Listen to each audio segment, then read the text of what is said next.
اللہ اللہ اللہ.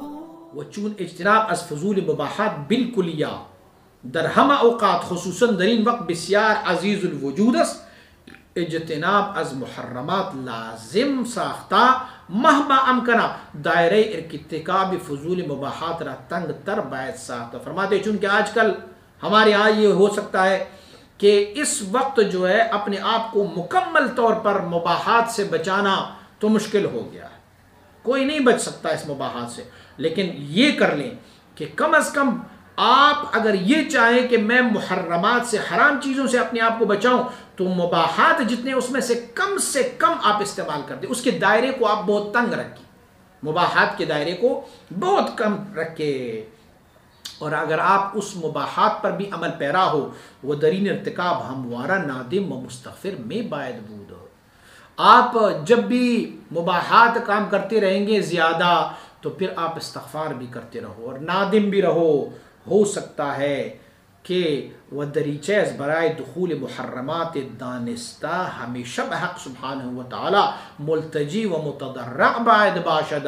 اور آپ یوں تصور کر لیا کریں کہ مباحات میں عمل کرتے کرتے ہوئے یہ ایک دروازہ ہے جو مجھے محرمات تک لے جائیں گے، تو آپ اللہ کے بارگاہ میں التجا اور عاجزی کرتے رہو اور ان مباحات کی دائرے کو تنگ سے تنگ کرتے رہو.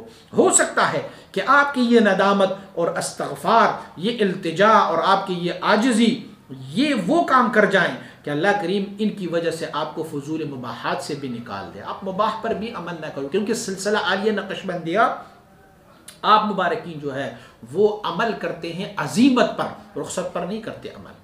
آپ عزیمت پر عمل کرتے ہیں، تو عزیمت کا عمل یہ ہے، رخصت جو ہے وہ مباح میں ہے اور عزیمت جو ہے وہ ثواب والے کام میں ہے، سنت میں ہے، مستحب میں ہے، فرائض میں ہے، واجبات میں ہے. پھر تو آپ اس میں سے توبہ بھی کرتے جاؤ. اور فرماتے ہیں ایک اللہ کے بندے نے فرمایا انکسار العاصین احب الی اللہ من صولۃ المطیعین. فرماتے ہیں جو گناہگار ہوتے ہیں ان کی عاجزی، التجا، تضرع، عاجزی، فرماتے اللہ کو یہ عاجزی اور یہ عجز اور انکساری اللہ رب العزت کو مطیعین عبادت گزاروں کے ان آوازوں سے بہت بہتر لگتی ہے.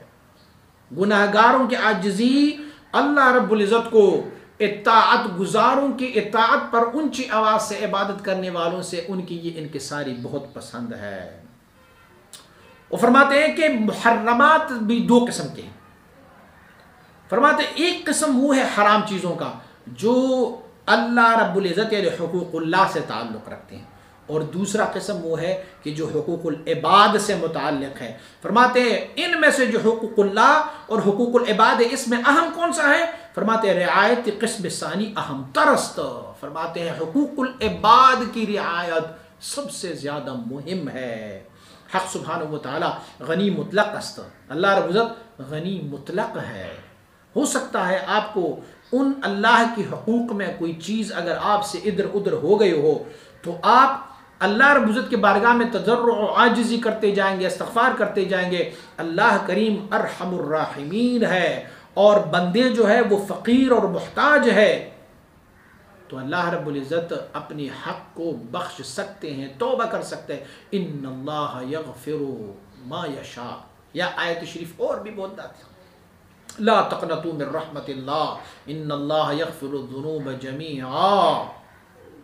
تو ان اللہ لا یغفر ان یشرک بہ ویغفر ما دون ذلک لمن یشاء. اللہ رب العزت جو ہے وہ شرک کو نہیں معاف فرماتا اور اس کے علاوہ جو گناہ کر لے بندہ اسے معاف فرماتا ہے. تو اللہ کریم میں بھی کہ اللہ رب العزت عفو اور بخشش فرمائیں، لیکن حقوق العباد بہت اہم ہے. بندے کا حق اگر آپ پر ہے تو اسے اس دنیا میں ان کی حق تلفی جو آپ نے کی ہے یا میں نے کی ہے تو ان سے معافی مانگنا چاہیے، ان کے حق کو ان تک پہنچا دینا چاہیے. حضور سید عالم صلی اللہ علیہ وآلہ وسلم مبارک کا ارشاد گرامی ہے.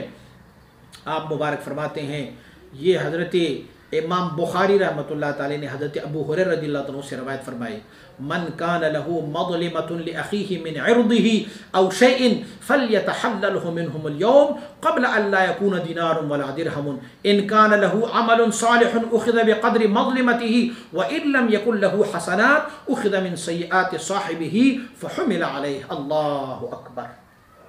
حضور سید عالم صلی اللہ علیہ وسلم فرماتے ہیں آج اگر دنیا میں ایک بھائی کا دوسرے بھائی پر کوئی حق ہے تو وہ بھائی اپنے بھائی کا حق ادا کر دے آج کے دن، فَلْيَتَحَلَّلْهُ لَهُ، آج کے دن ان کو بس حلال کر دے، ختم کر دے آج کے دن، اس سے پہلے کہ ایک ایسا دن آئے کہ جس میں نہ دینار ہو اور نہ درہم ہو۔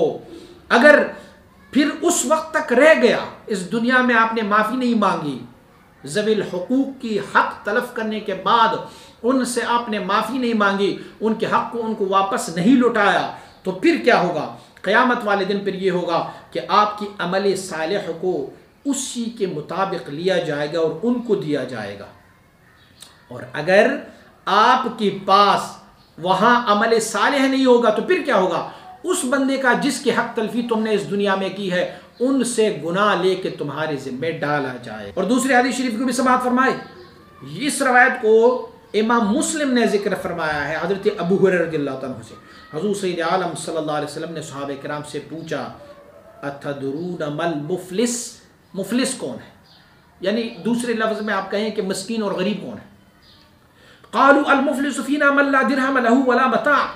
صحابہ کرام نے عرض کیا رسول اللہ صلی اللہ علیہ وسلم، ہم میں تو مسکین وہ ہے کہ جن کے پاس کوئی درہم نہیں ہوتا، جن کے پاس کوئی سامان نہیں ہوتا۔ تو حضور نے فرمایا ان المفلس من امتی، میری امت کا مفلس وہ بندہ ہوگا، غریب اور فقیر اور مسکین وہ بندہ ہوگا، من یأتی یوم القیامت بصلاۃ وصیام وزکاۃ، جن کے پاس قیامت والے دن ان کے بہت سارے روزے کا عمل بھی ہوگا، ان کے ساتھ بہت ساری نمازوں کا بھی عمل ہوگا، ان کے ساتھ بہت ساری زکوٰۃ اور حسنات کا عمل بھی ہوگا، لیکن ہوگا کیا؟ وَيَأْتِي قَدْ شَتَمَ هَذَا وَقَذَفَ هَذَا وَأَكَلَ بَالَ هَذَا وَسَفَكَ دَمَ هَذَا وَضَرَبَ هَذَا، ایک بندہ آئے گا کہے گا اس بندے نے قد شتم هذا، اس بندے نے مجھے گالیاں نکالی تھی۔ ایک اور بندہ آئے گا وہ کہے گا وَقَذَفَ هَذَا، اس نے مجھ پر بہتان لگایا تھا۔ ایک اور بندہ آئے گا وَأَكَلَ مَالَ هَذَا، وہ کہیں گے اس نے میرا مال کھایا تھا۔ وَسَفَكَ دَمَّ هَذَا، اس نے فلاں کا خون بہایا تھا۔ وَضَرَبَ هَذَا، اس نے فلاں بندے کو مارا تھا، تپڑ مارا، گھونسلا مارا، ٹوکر ماری، کیا مارا؟ بس کیا ہوگا؟ فَيُعْطَى هَذَا مِنْ حَسَنَاتِهِ، اس بندے کو بھی ان کی نیکیاں دیا جائیں گے، وَهَذَا مِنْ حَسَنَاتِهِ، اس بندے کو بھی وَهَذَا مِنْ حَسَنَاتِهِ، دوسرے بندے کو بھی ان کے نیکیاں تقسیم ہوتی جائیں گی اس کی۔ فَإِنْ فَنِيَتْ حَسَنَاتُهُ قَبْلَ أَنْ يُقْضَى مَا عَلَيْهِ، اگر ان کے ساری نیکیاں ختم ہو گئی اس سے پہلے کہ ان کے حقوق ابھی بھی ان پر حقوق باقی رہے، تو پھر کیا ہوگا؟ اخذ من خطاياهم، ان کی گناہوں کو جو لینے والے آئے ہوئے ہوں گے ان کی گناہوں کو لیا جائے گا، فطرحت علیہ، پھر اس بندے پر ان کے گناہیں بھی ڈالتے جائیں گے، ثم طرح فی النار، اللہ اکبر، پھر اس بندے کو جہنم میں ڈالا جائے گا۔ یار لے کے گیا تھا کتنا؟ نمازوں کا، روزوں کا، صدقات کا، اسی طرح انہوں نے زکوٰۃ، روزہ، حسنات بہت سارے لے گئے تھے، لیکن کیسے مسکین ہوا وہاں پر، مفلس کیسے ہوا؟ ایک بندہ آیا اس نے کہا اس نے مجھے تھپڑ ماری ہے، ان کی نیکیاں اس کو دی۔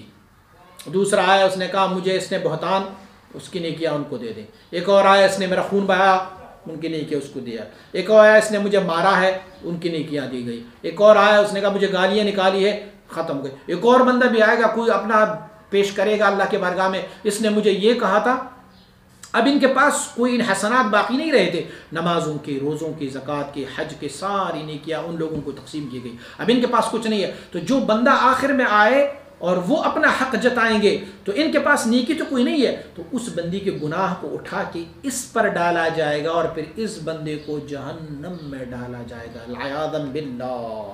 صدق رسول اللہ صلی اللہ علیہ وآلہ وسلم۔ دوسری بات یہ ہے کہ آپ نے ستائش اور شکر گزاری کی ہے، اور میں اس بات پر آپ کو داد دیتا ہوں اور شکر گزاری کرتا ہوں آپ کو کہ آپ نے بلدہ معظمہ لاہور کو اپنی وجود شریف عطا کی ہے.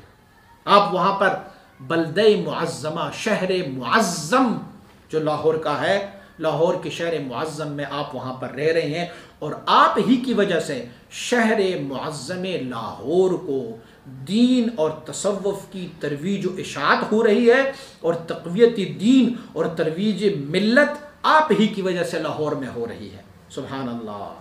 اور فرماتے ہیں وآن بلدہ نزد فقیر ہم چو قطب ارشاد است نسبت بسائر بلاد ہندوستان. فرماتے ہیں وہ شہر جو لاہور کا شہر ہے، فرماتے ہیں فقیر کے نزد ایسے ہیں جیسے اولیاء اللہ میں قطب ارشاد ہوتا ہے.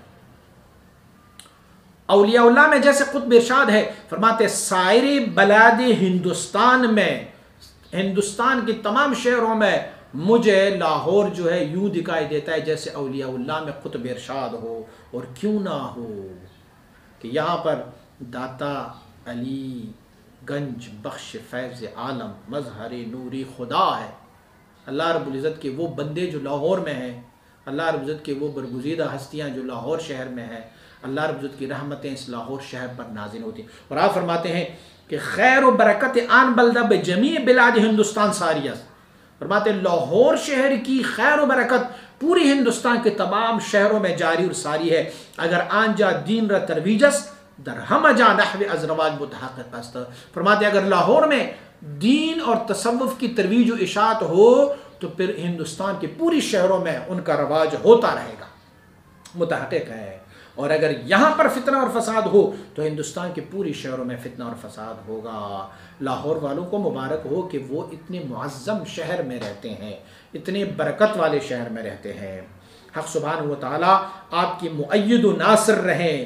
حضور سید عالم صلی اللہ علیہ وسلم نے فرمایا ہے لا یزال طائفۃ من امتی ظاہرین علی الحق لا یضرهم من خذلهم حتی یأتی امر اللہ هم علی ذلک. حضور فرماتے ہیں میری امت میں ایسا ایک گروہ ہوگا، وہ حق پر ہوں گے اور اسے کوئی نقصان نہیں پہنچا سکے گا. وہ لوگ جن کو اللہ نے انہیں رسوا اور ذلیل کیا ہوا ہے حتیٰ اس وقت تک جب تک کہ اللہ کا امر بجا نہیں لاتا، یعنی جب تک قیامت نہیں آتا اس وقت تک وہ لوگ حق پر ہوں گے. بہت فتنہ اور فساد لوگ ان کو گرانے کی کوشش کرتے جائیں گے، لیکن اللہ اور اس کی نبی ان کی مؤید و ناصر رہیں گے. تو اللہ کریم آپ کو بھی یہیں پر اللہ رب العزت آپ کو بھی اس شہر میں استقامت نصیب فرمائے، اور آپ کو بھی اللہ رب العزت اس شہر میں دین کی ترویج اور تقویت ملت حقہ کی سبب بنا دے.